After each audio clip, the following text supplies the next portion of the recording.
యబ్బేజు ఇశ్రాయేలీయుల దేవుని యొద్ద మొర్రపెట్టినప్పుడు, ప్రార్థించినప్పుడు దేవుడు ఆయన మనవిని, ఆయన ప్రార్థనను ఆలకించెను అని మొదటి దినవృత్తాంతముల గ్రంథము 4వ అధ్యాయము 10వ వచనంలో మనము చక్కగా గమనించవచ్చు.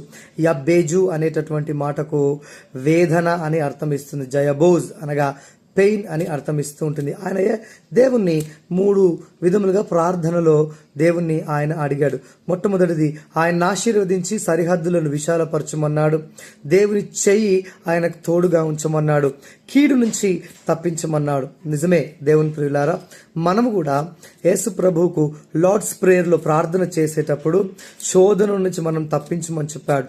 నీకున్నటువంటి శోధన నుంచి, మనకున్నటువంటి పెయిన్, బాధలో నుంచి, వేదనలో నుంచి దేవుణ్ణి మనం ప్రార్థించినప్పుడు యబ్బేజు ప్రార్థనను ఏ విధంగా ఆయన మనవి ఆలకించాడో అదే విధముగా మీ ప్రార్థన, మన ప్రార్థన, మనందరి ప్రార్థన దేవుడు ఆలకిస్తాడని దీని అర్థం.